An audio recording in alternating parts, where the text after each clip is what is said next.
Most of us are familiar with C.S. Lewis and his enduringly popular Chronicles of Narnia, including his space trilogy, his various works of Christian apologetics such as Mere Christianity, and his natural law classic, The Abolition of Man.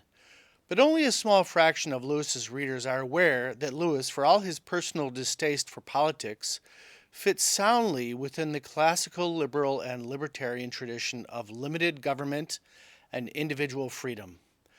Thus writes Dr. David Urban, professor of English at Calvin College, the author of this piece. Thankfully, in the past decade, Dr. Urban goes on to explain, several scholars have produced works that highlight Lewis's libertarian views. Two of the most helpful discussions of Lewis's libertarianism are offered by David Thoreau, C.S. Lewis on Mere Liberty and the Evils of Statism, and Justin Buckley, Dyer, and Micah Watson's C.S. Lewis on Politics and the Natural Law. My own discussion draws significantly from both these sources. First, we must recognize that Lewis's libertarian views spring from his distrust in human nature, a distrust grounded firmly in Lewis's Christian belief system.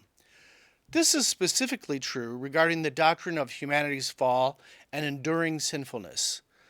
Lewis begins his Spectator essay, Equality, by pronouncing, "I am a Democrat because I believe in the fall of man."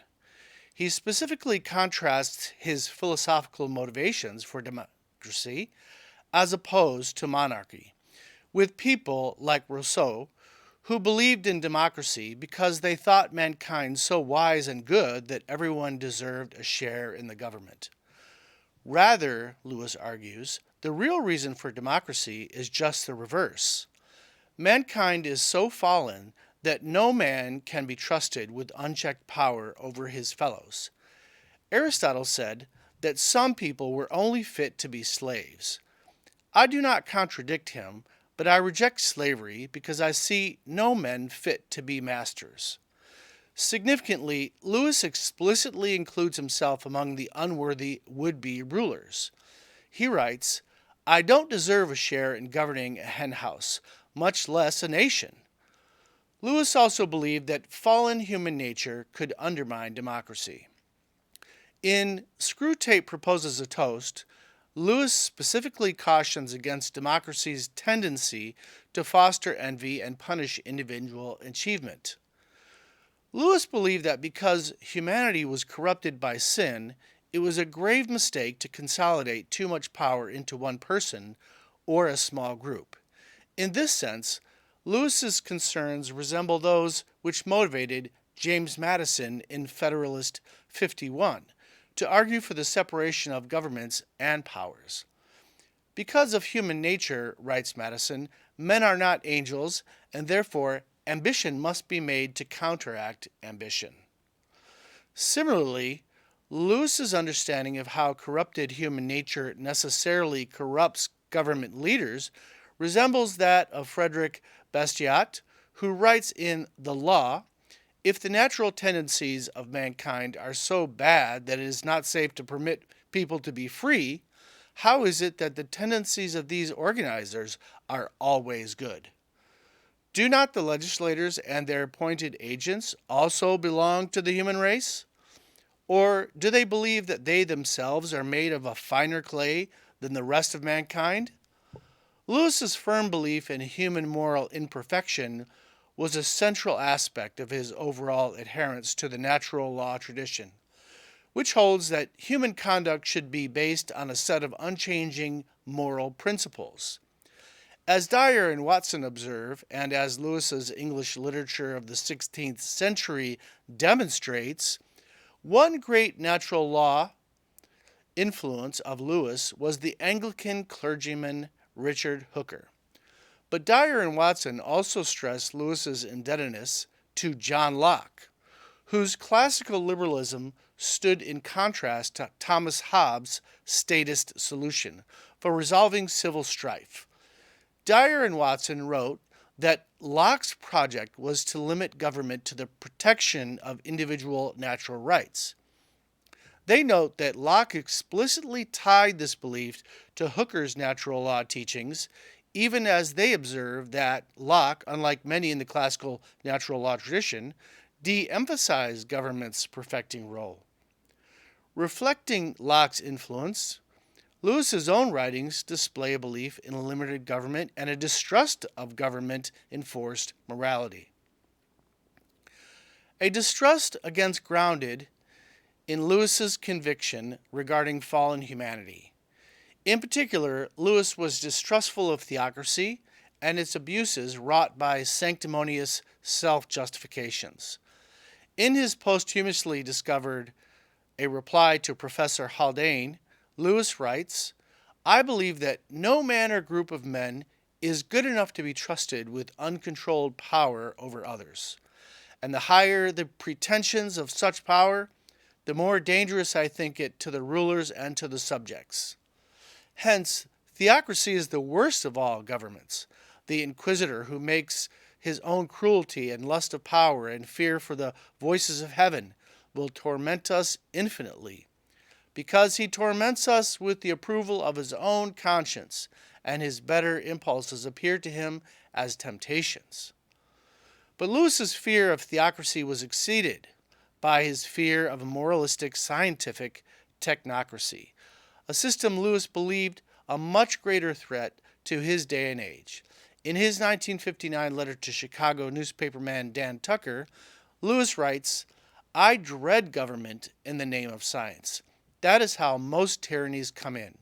In every age, the men who want us under their thumb, if they have any sense, will put forward the particular pretension which the hopes and fears of that age render most potent. They cash in. It has been magic. It has been Christianity. Now it will certainly be science." In both these pieces, Lewis makes clear his concerns that a ruling elite will try to exert power over the populace as a whole by using the pretense of superior knowledge and moral, supernatural, and/or scientific authority. Not surprisingly, Lewis also articulates such apprehensions in his writings published during World War II, a period that saw significant expansion of government power throughout Europe and America. In The Abolition of Man, Lewis highlights his concerns about the machinations of seemingly benevolent but ultimately totalitarian scientific bureaucracy that would seek to make obsolete church, family, and virtuous self-government. And in the final book of his space trilogy, That Hideous Strength, Lewis depicts a group of intellectual elites who attempt to use science to supplant the natural order. Buckley and Watson also highlight how Lewis's beliefs regarding state enforcement of morality resemble the classical liberal convictions of John Stuart Mill and his harm principle, articulated in On Liberty, that the only purpose for which can be rightfully exercised over any member of a civilized community against his will is to prevent harm to others. For Lewis, the harm principle manifests itself specifically regarding the controversial topics of divorce and homosexuality. For, despite Lewis's beliefs regarding both matters, he did not think the state should render either divorce or homosexual practice illegal. Rather, Lewis's larger concern was to decry state intrusion upon matters of personal morality. In a 1958 letter, Lewis writes, "No sin, simply as such, should be made a crime. Who the deuce are our rulers to enforce their opinion of sin on us? Government at its best, a necessary evil. Let's keep it in its place." In an earlier letter addressing homosexuality, which was not decriminalized in the UK until 1967, Lewis writes that criminalizing homosexual practice helps nothing and only creates a blackmailer's paradise. Anyway, what business is it of the states? Addressing Great Britain's then severe restrictions against divorce, Lewis in Mere Christianity warns Christian voters and members of Parliament against trying to force their views on the rest of the community by embodying them in the divorce laws. Quite simply, Lewis writes, people who are not Christians cannot be expected to live Christian lives. Addressing marriage in the same paragraph, Lewis advocated for an explicit distinction between church and state. He writes, "There ought to be two distinct kinds of marriage, one governed by the state with rules enforced on all citizens, the other governed by the church with rules enforced by her on her own members.